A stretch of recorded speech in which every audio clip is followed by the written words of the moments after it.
नमस्कार, आप देख रहे हैं IBC 24 का नंबर 1 बुलेटिन सिटी लाइट और मैं हूं आपके साथ सृष्टि पांडे। तो खबरों का रुख करते हैं और पहली खबर जशपुर से है, जहां कुनकुरी में भाजपा के कार्यकर्ता सम्मेलन का आयोजन हुआ, जिसमें मुख्यमंत्री विष्णुदेव साय समेत कई भाजपा नेता शामिल हुए। इस दौरान सीएम साय ने कहा कि छत्तीसगढ़ में जब से भाजपा की सरकार बनी है तब से नक्सलवाद के साथ लड़ाई तेज हो गई है। डबल इंजन की सरकार होने का भी लाभ मिला है। हमारे सैनिकों को नक्सलियों का सफाया करने में अब तक की सबसे बड़ी सफलता मिली है। पहले एक दिन में 8 नक्सलियों को मारा गया था और अब एक ही दिन में 13 नक्सलियों को हमारे सैनिकों ने मार गिराया है। वहीं सीएम साय ने भाजपा के स्थापना दिवस पर सभी को बधाई दी। उन्होंने कहा कि देश की जनता का भाजपा और प्रधानमंत्री नरेंद्र मोदी पर विश्वास बढ़ा है। छत्तीसगढ़ में सभी 11 सीटों में हम 400 पार का लक्ष्य प्राप्त करेंगे। देखिए, जब से हमारी सरकार छत्तीसगढ़ में आई है, नक्सलवाद के साथ तेजी से लड़ाई लड़ रहे हैं और डबल इंजन की सरकार है, इसका भी लाभ हम लोगों को मिल रहा है। और अब तक की सबसे बड़ी सफलता हमारे सैनिकों को मिला है।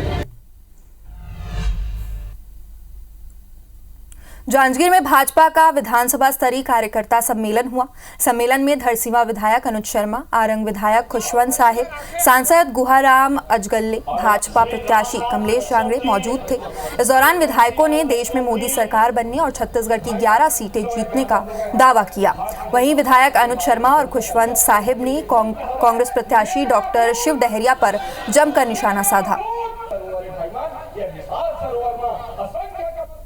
वालों को पता चल गया कि उनकी हार निश्चित है और ऐसे में उनका संतुलन बिगड़ रहा है और जब संतुलन बिगड़ता है तो इस तरह के वक्तव्य निकलते हैं और इस तरह के वक्तव्य को जनता भली भांति समझती है और इसका खामियाजा कांग्रेस पार्टी को भुगतना पड़ेगा। जो शब्द से हमला संबोधित करे, सतनामी समाज है जो इसे गलत शब्द से वो संबोधित करे, तो मैं चाहता हूं कि जांजगीर लोकसभा में ये शिव डहरिया के कुपूर गति होना चाहिए कि नहीं होना।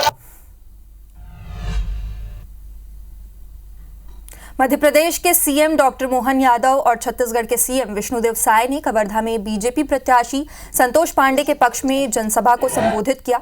इस दौरान सीएम डॉक्टर मोहन यादव ने कहा कि विरोधी कहां बचेंगे। यहाँ विष्णु MP में मोहन, राजस्थान में भजन है।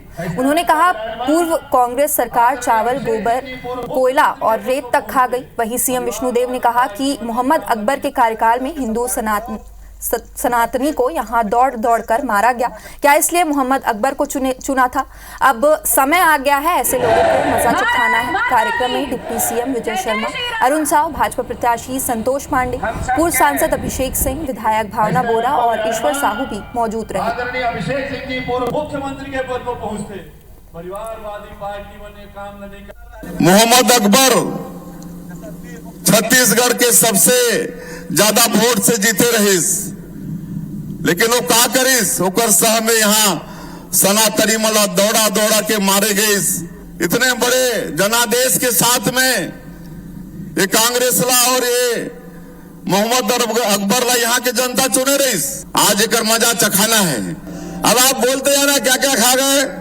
कोयला, गोबर, रेत, चावल और तो कांग्रेस खा गया कि नहीं खा गया? ताली बजाओ, कांग्रेस भी खा गया।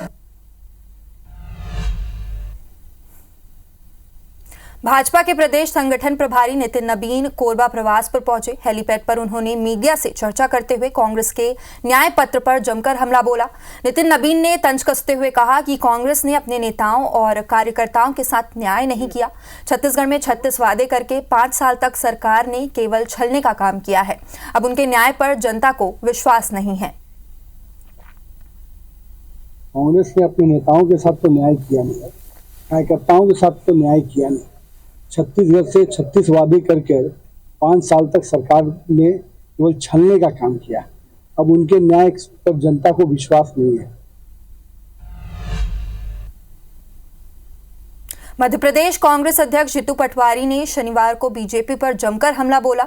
उन्होंने कहा कि पाखंड और झूठ की राजनीति बीजेपी कर रही है। बीजेपी संविधान बदलना चाहती है, इसलिए इन्हें 400 पार चाहिए। कैलाश विजयवर्गीय के बयान को प्रदेश अध्यक्ष ने रावण जैसा अहंकार बताया है। वहीं कांग्रेस के पूर्व मंत्री सचिन यादव ने कहा है कि प्रदेश अध्यक्ष कहां से चुनाव लड़ेंगे ये कांग्रेस तय करेगी, बीजेपी नहीं। ये रावण जैसा अहंकार है। सोने की लंका थी, उसकी अमृत था उनके पेट में। शिव भगवान का उनको वरदान था, एक वनवासी राम ने वध किया है उनका। तो इस तरह की भावना अहंकार का परिचायक है, बचना चाहिए। देखिए, कांग्रेस पार्टी में कौन चुनाव लड़ेगा, कहाँ से चुनाव लड़ेगा, इसका निर्णय फैसला हमारी एक जो चुनाव में उम्मीदवार चयन करने की जो प्रक्रिया होती है उस प्रक्रिया के माध्यम से होता है। भारतीय जनता पार्टी के लोग तय नहीं करेंगे कि हमारा प्रदेश अध्यक्ष कहाँ से चुनाव लड़ेगा और कब लड़ेगा। मध्य प्रदेश की खजुराहो लोकसभा सीट पर इंडिया गठबंधन की अधिकृत प्रत्याशी मीरा दीपक यादव का नामांकन फॉर्म रिटर्निंग ऑफिसर ने जांच के बाद रद्द कर दिया है। रिटर्निंग ऑफिसर ने नामांकन फॉर्म में एक आवश्यक स्थान पर हस्ताक्षर नहीं किए जाने की बात कही है। साथ ही मीरा ने 2023 विधानसभा चुनाव की प्रमाणित मतदाता सूची संलग्न नहीं की थी। मामले में सपा के प्रदेश अध्यक्ष डॉक्टर मनोज यादव ने आरोप लगाया है कि पन्ना के returning officer Suresh Kumar BJP के एजेंट की तरह काम करते हैं। उन्होंने कहा कि हम पूरे मामले को लेकर हाई कोर्ट और सुप्रीम कोर्ट जा रहे हैं। चुनाव आयोग से भी शिकायत की है। वहीं मध्य प्रदेश कांग्रेस अध्यक्ष जीतू पटवारी ने कहा है कि खजुराहो में लोकतंत्र की हत्या हुई है। बीजेपी वोट के अधिकार को खत्म करना चाहती है। उधर पूर्व गृह मंत्री डॉक्टर नरोत्तम मिश्रा ने कहा कि कोई बिना दस्तखत करे फॉर्म जमा कर रहा है तो ऐसा आपने पहली बार सुना होगा। प्रत्याशी कलेक्टर निर्वाचन अधिकारी के वहाँ पूरे दिन बैठा, तब भी कलेक्टर नहीं आया और अंतोगत्वा फॉर्म निरस्त किया, इसलिए कि साइन एक जगह की 2 जगह हो गई थी। साइन एक पन्ने पे थी नहीं, इसलिए कि निर्वाचित नामावली पुरानी या नहीं लगी थी। तो बिल्कुल ये दूसरा लोकसभा चुनाव में पहला और देश में मर्डर ऑफ डेमोक्रेसी का दूसरा उदाहरण है। पहले चंडीगढ़ को पकड़ा देश ने, अब खजुराहो में पकड़ में आ गए हैं। कोर्ट जा रहे हैं, हाई कोर्ट भी जा रहे हैं और सुप्रीम कोर्ट भी जा रहे हैं। हमारे प्रत्याशी दिल्ली पहुंच चुके हैं और हम लोग चुनाव सुप्रीम कोर्ट से और हाई कोर्ट और चुनाव आयोग से भी आग्रह कर रहे हैं कि ये हमें नॉमिनेशन की जो प्रक्रिया है इसको करने का समय दिया जाए, क्योंकि ये कोई बड़ी त्रुटि नहीं है। उनने दस्तखत ही नहीं किए और जब पीठासीन अधिकारी ने दस्तखत करने को कहा तो मैं मीडिया से मिलके आती हूँ ऐसा कहा। इसलिए हारी हुई मानसिकता के साथ में ये ईडी गठबंधन है, कांग्रेस पार्टी है। ग्वालियर लोकसभा सीट से कांग्रेस के प्रत्याशी प्रवीण पाठक का नाम घोषित होते ही उनके छोटे भाई प्रशांत पाठक के खिलाफ गिरफ्तारी वारंट जारी हो गया है। इसे लेकर प्रवीण पाठक ने बीजेपी सरकार पर जमकर हमला बोला है। उन्होंने कहा कि सत्ता का इससे बड़ा दुरुपयोग कभी नहीं देखा। बता दें कि 2023 विधानसभा चुनाव के दौरान प्रवीण पाठक के छोटे भाई प्रशांत पाठक के खिलाफ ग्वालियर के कंपू थाना क्षेत्र में मारपीट और लूट का मामला दर्ज किया गया था, जिसमें राघवेंद्र जाट के नाम से एक शख्स ने FIR दर्ज कराई थी। शिकायत के अनुसार प्रशांत पाठक ने अपने साथियों के साथ आधी रात उनके घर आकर मारपीट की और उनका मोबाइल और ब्रेसलेट छीन लिया था। इस शिकायत के आधार पर पुलिस ने मामला दर्ज कर न्यायालय में पेश किया था, जो विचाराधीन है।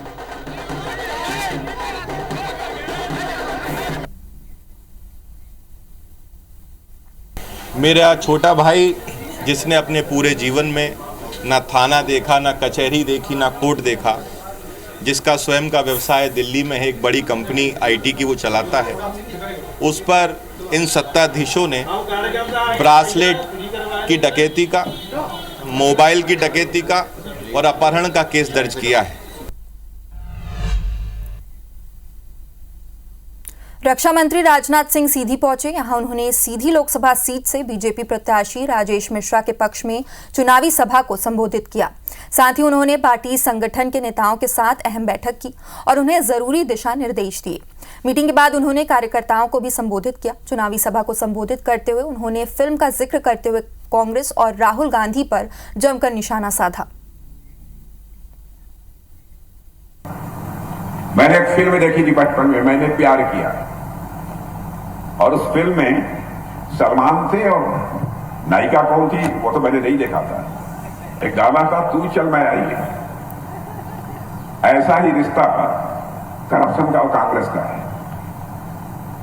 करप्शन कहता है, ऐ कांग्रेस तू चल फिर मैं आई।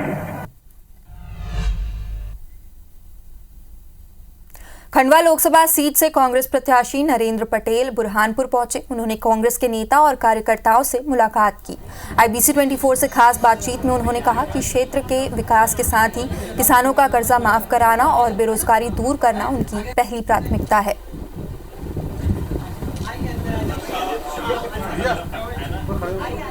कांग्रेस के कार्यकर्ता हर मतदाता के पास पहुंचेगा, कांग्रेस के नेता लोग पहुंचेंगे और मेरे से जितना बनेगा अधिक से अधिक मैं कांग्रेस के मतदाताओं और कांग्रेस के कार्यकर्ताओं से मुलाकात करने का प्रयास करूंगा। ये जो 400 पार वाली बात है, सीट की बात नहीं कर रहे हैं, ये तो पेट्रोल 400 पार करने की बात करते हैं।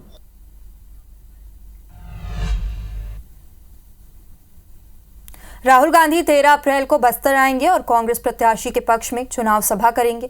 जगदलपुर के पास उनकी चुनावी सभा होनी है। इसको लेकर छत्तीसगढ़ कांग्रेस ने तैयारी तेज कर दी है। पार्टी के प्रभारी महामंत्री ने बताया कि राहुल गांधी के कार्यक्रम लगभग तय हैं। 13 अप्रैल को उनकी सभा बस्तर में होने जा रही है। सचिन पायलट भी पहले चरण के चुनाव प्रचार के लिए बस्तर आने वाले हैं। माना जा रहा है कि राहुल गांधी की चुनावी सभा में वो सम्मिलित होंगे। बस्तर में पीएम मोदी की भी 8 अप्रैल को जनसभा है। हालांकि पीएम मोदी के दौरे से पहले कांग्रेस ने नगरनार प्लांट के विनिवेशीकरण समेत 3 सवालों का जवाब मांगा है। नेताओं के जहाँ से हम लोगों को रिक्वायरमेंट आ रही, क्योंकि पहला फेज़ हमारा बस्तर है, तो पहला फेज़ होने के साथ साथ जो है कई नेताओं के प्रोग्राम बन रहे हैं। टेंटेटिव मान के चलिए कि 13 तारीख को बस्तर में राहुल गांधी जी का कार्यक्रम बन सकता है, संभावनाएं हैं, क्योंकि अभी टेंटेटिव वहाँ से ऊपर से नहीं आया, लेकिन संभावना ये है कि 13 तारीख को राहुल गांधी जी जगदलपुर के पास बस्तर पड़ता है, बस्तर में एक सभा को संबोधित करेंगे। बस्तर की जनता को मोदी जी से 2 जवाब चाहिए 2 सवालों का, कि नगरनार संयंत्र का आज भी विनिवेशीकरण की लिस्ट में डाला गया, क्यों नहीं हटाया गया। छत्तीसगढ़ की कांग्रेस की सरकार ने पर्यावरण स्वीकृति रद्द करने के लिए पत्र लिखा था, उसको आज तक रद्द क्यों नहीं किया। सुप्रीम कोर्ट के सीनियर एडवोकेट और ADR की तरफ से उच्चतम न्यायालय में पैरवी कर रहे प्रशांत भूषण अपने 1 दिवसीय दौरे पर ग्वालियर पहुंचे। इस दौरान उन्होंने इलेक्टोरल बॉन्ड के मामले में केंद्र सरकार पर गंभीर आरोप लगाए हैं। उन्होंने कहा है कि केंद्र सरकार ने विभिन्न कंपनियों से बड़े पैमाने पर रिश्वत ली है। इसकी मनी ट्रेल अब सामने आ चुकी है। ये बात भी सामने आई है कि किस तरह से सरकारी एजेंसियां CBI, इन्फोर्समेंट डायरेक्टरेट और इनकम टैक्स विभाग का बेजा इस्तेमाल किया है। उन्होंने आगे बीजेपी पर हमला बोलते हुए कहा कि जिस व्यक्ति ने सत्तारूढ़ दल को 64 करोड़ का चंदा दिया, उसे ईडी ने जमानत पर रिहा करा के सरकारी गवाह बना लिया है। एक चुने हुए मुख्यमंत्री को सलाखों के पीछे पहुंचा दिया है। साथ ही यह भी कहा है कि इलेक्टोरल बॉन्ड अब तक विश्व का सबसे बड़ा घोटाला है।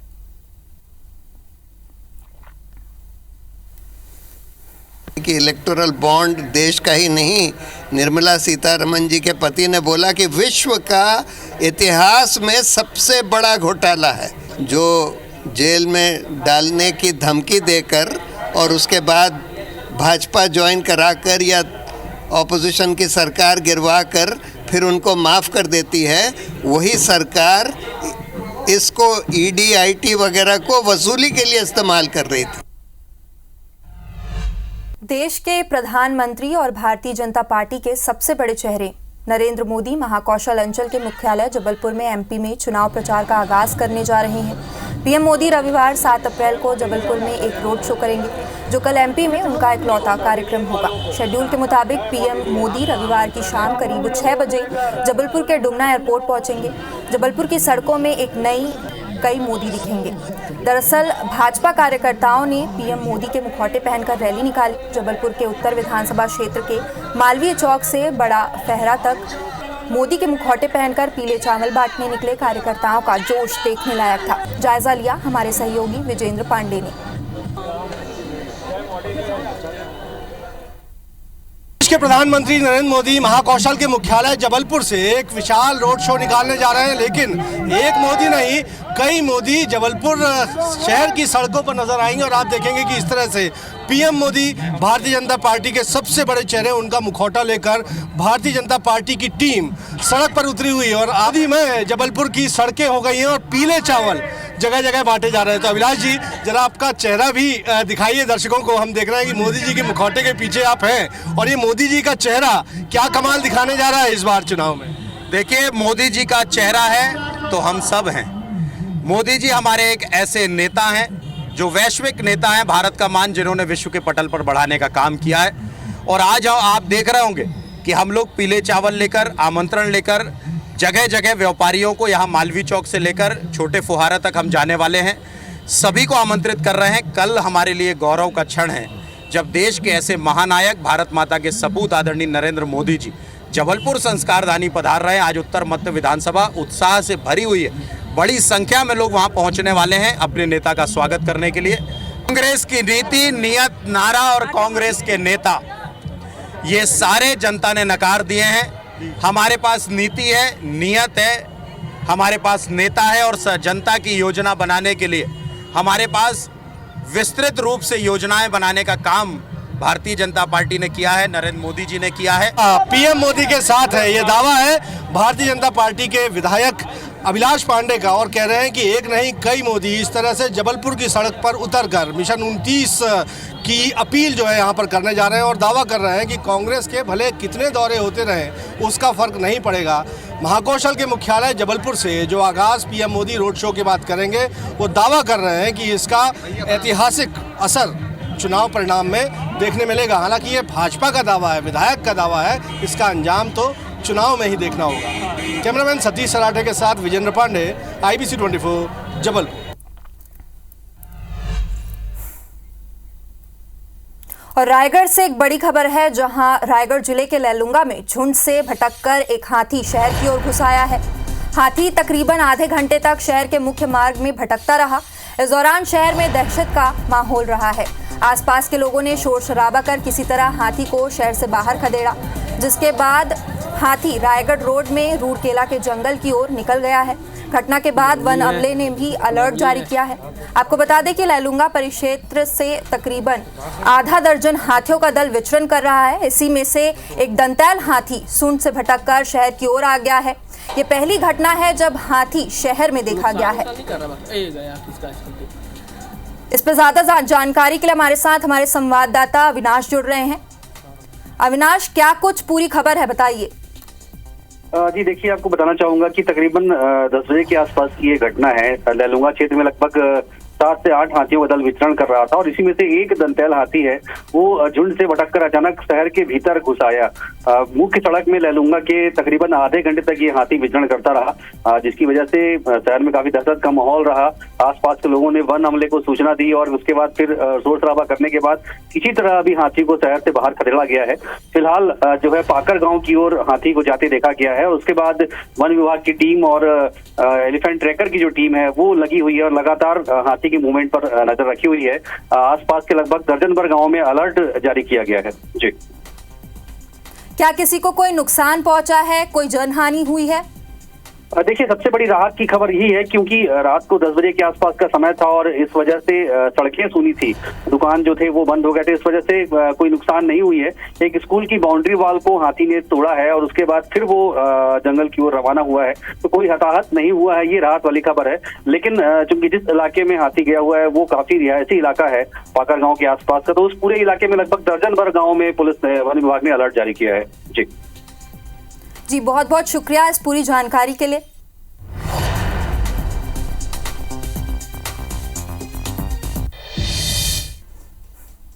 केंद्र सरकार ने भले ही 3 तलाक के खिलाफ कानून लाकर इस पर पूरी तरह पाबंदी लगा दी हो, लेकिन अब कुरीति अभी भी समाज में कायम है। कटनी में महिला को 3 तलाक देने का मामला सामने आया है। पीड़ित महिला का आरोप है कि वो अपने फरियाद लेकर थाना पहुंची है, लेकिन थाने में उसकी फरियाद नहीं लिखी गई। थक हार कर पीड़िता महिला ने एसपी अभिजीत कुमार रंजन से शिकायत की, जिसके बाद एसपी ने महिला थाना को मुलाहजा कराकर अग्रिम कार्रवाई करने के निर्देश दिए, जिसके बाद पुलिस ने एफआईआर दर्ज कर कार्रवाई शुरू कर दी है। जांच उपरांत ये चीज़ सामने आई कि 3 तलाक जो है बोल करके पत्नी को जो है तलाक देने का प्रयास किया गया है और जो अभी नए कानून इस संबंध में बने हैं भारत सरकार द्वारा, उसका क्लियर कट उल्लंघन है, उसकी अवहेलना है और हमने FIR थाना कोतवाली में दर्ज कराई है और उस पर विधि सम्मत कार्रवाई। भारतीय पुरातत्व विभाग के अधीन धार की भोजशाला में ASI सर्वेक्षण का काम तेजी से चल रहा है। भोजशाला में सर्वे के 16वें दिन ASI के 20 अधिकारियों और 31 मजदूरों ने भोजशाला में प्रवेश किया था। शाम 5 बजे तक 16वें दिन का सर्वे चला। हिंदू पक्षकार के गोपाल शर्मा ने बताया कि भोजशाला में सर्वे का काम तेजी से चल रहा है। टीम ने भोजशाला में 13 गड्ढे चिन्हित किए हैं, जिनमें 3 में खुदाई चल रही है। वहीं भोजशाला के गर्भगृह के पास से मिट्टी हटाने का काम किया गया। गर्भगृह और आसपास से मिट्टी हटाई गई। आपको बता दें कि सुप्रीम कोर्ट में काजी मोइनुद्दीन की याचिका पर सुनवाई से इनकार करते हुए कहा कि आप इस मामले में हाई कोर्ट में पक्षकार नहीं थे, इसलिए सुप्रीम कोर्ट आपकी याचिका पर सुनवाई नहीं कर सकता। आप हाई कोर्ट में जाकर अपनी बात रख सकते हैं। बता दें, इससे पहले मौलाना कमालुद्दीन वेलफेयर सोसाइटी की सर्वे रोकने की याचिका खारिज हो चुकी है। इन सबके अलावा सुप्रीम कोर्ट ने कहा कि वहां कोई ऐसी फिजिकल खुदाई ना की जाए जिससे धार्मिक ढांचे में बदलाव आए। गर्भगृह में भी तेजी से काम चल रहा है और बाहर की ओर उत्तर दिशा में भी, पश्चिम दिशा में, उत्तर दिशा में काम चला है। लगभग 500 तगारी तो गर्भगृह से हटी है। बाकी पूरे दिन भर में आज कह सकते हैं कि 3-3.5 हज़ार तगारी मिट्टी हटाई गई। अयोध्या में हनुमानगढ़ी मार्ग पर रेलिंग लगाने से व्यापारी नाराज हैं। शनिवार को व्यापारियों दुकान बंद करके प्रशासन के इस कदम का विरोध जताया। उनका कहना है कि इससे पहले भी अयोध्या में कई पारंपरिक मेलों का आयोजन हुआ है। 2023 में 20 लाख से अधिक लोगों ने रामनवमी के मौके पर रामलला के दर्शन किए थे, लेकिन कभी कोई हादसा नहीं हुआ। इस तरह की रेलिंग लगाने से हमारा व्यापार प्रभावित हो रहा है। हमारे सामने रोजी रोटी का संकट खड़ा हो गया है। व्यापारियों ने ड्रॉप बैरियर लगाने की मांग की है। प्रशासन की मंशा ये थी कि स्टील की रेलिंग लग जाएगी, इसको यात्री यहाँ सुविधा देंगे, लेकिन स्टील के रेलिंग से हम लोगों का व्यापार पूरी तरह से प्रभावित होता है। तो प्रशासन के पहले से संज्ञान में ये बातें थी और व्यापारियों ने ये बात बताई, तो अब ये व्यवस्था हुई कि रेलिंग थोड़ा गैप कर करके हम लोग बनाएंगे और इस तरह की व्यवस्था।